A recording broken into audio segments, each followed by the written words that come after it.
Hey guys, welcome back. I'm gonna show you guys how to use this plane. On War Thunder Wiki, it says that you can't. This is not a high altitude fighter, or high altitude by 2.7 means 400 meters and above. I'm gonna show you its real strengths, but also I'm gonna show you its weaknesses too. But first, let's look at the climb rate. This thing can actually outclimb the Germans. At 2.7, what I do is I take 20 minutes of fuel, get to about 300 k's an hour, put my nose roughly between 20 and 25 degree, and I try to maintain between 240 and 250 k's an hour. One of the slight weaknesses of this plane is the fact that it does overheat. Okay.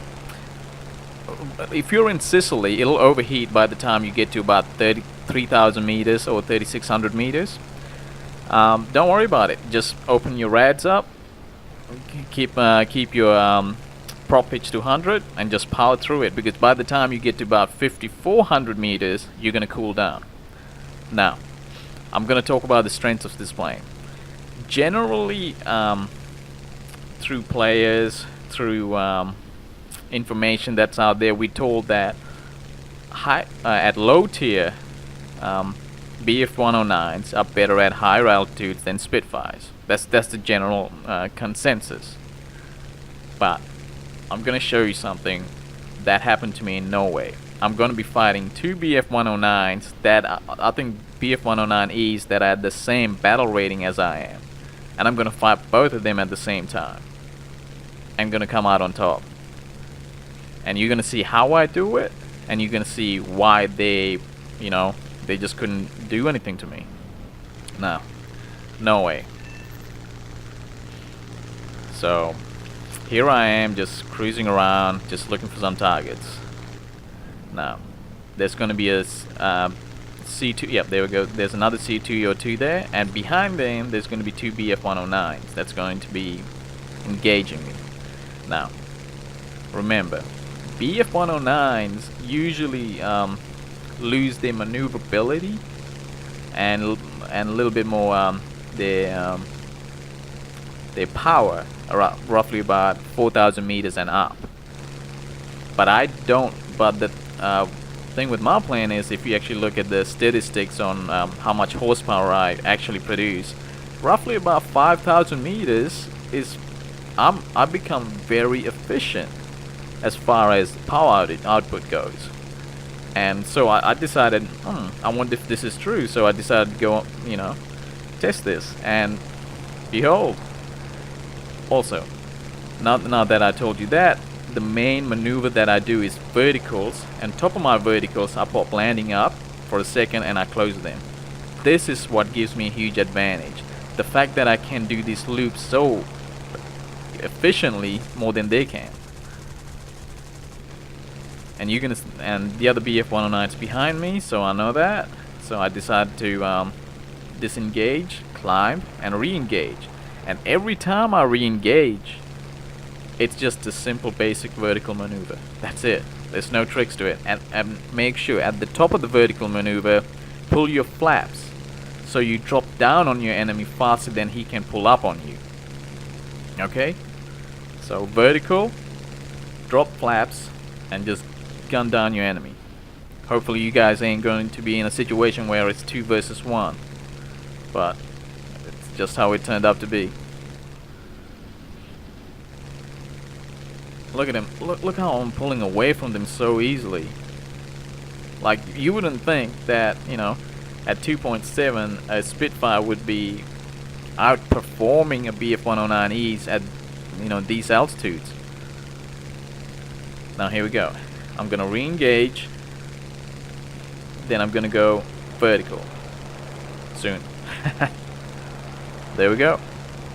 These guys are just too stiff, and they're having a very hard time just turning.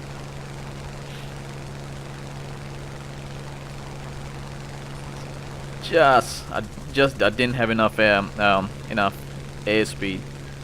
But notice how I keep changing from one target to the other. I never get target fixated at all. There we go. And vertical maneuver again. Now, I noticed the other BF-109, he starts pulling away, therefore I'm just gonna re-engage him. Notice how I always keep those flaps up.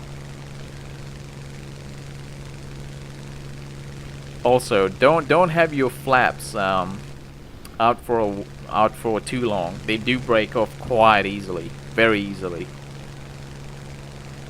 So, at the end of this video, I'm gonna show you the biggest weakness of this plane. So, if you guys are new to this tier, yeah, this is something you should know. Definitely something you should know. Now, do a little high yo-yo and re-engage and do a vertical. That's it. Like,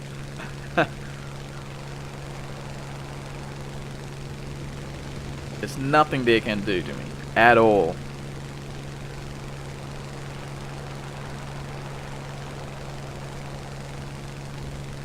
So I'm just looking around to see who got the most energy.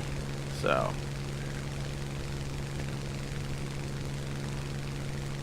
and right now he just did a huge split S to get a whole lot of energy. And yeah, also if you're in this situation, make sure you give the enemy the lowest profile of your plane.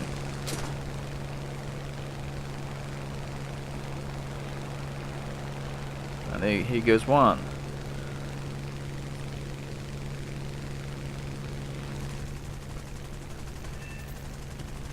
Now right here I start frantically, because I lost the other player on my radar. I start frantically looking around. Just in time I got my eyes on him. At this altitude, BF-109s just become just bricks. I'm literally just been flying circles around these guys, and they're the ones who's supposed to have a lot more engine power than I am. So, here we go.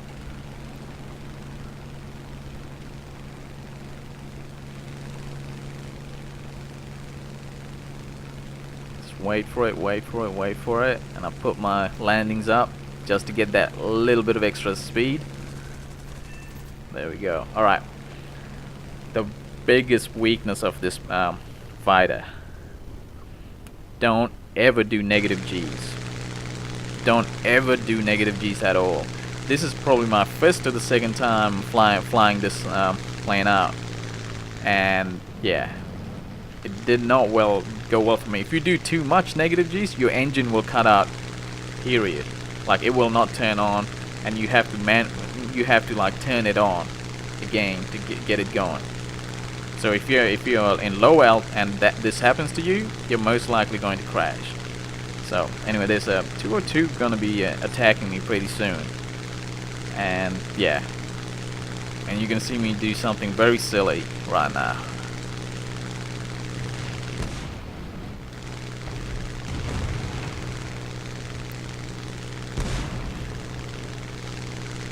So here we go.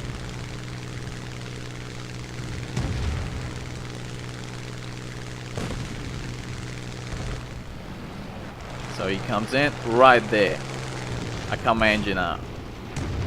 Luckily for me, he was coming in too fast. He was coming in way too fast, and that cost me a lot of energy. And if you stall your plane out the wrong way, your engine cuts out. If you try to evade someone just like before and do negative G's, your engine cuts out. So you're gonna see me get shot down by the 202 pretty soon.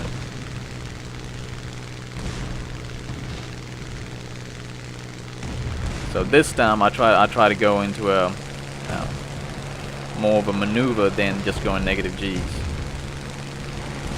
So I got him low. I'm thinking I got him now. Thinking I'm coming up.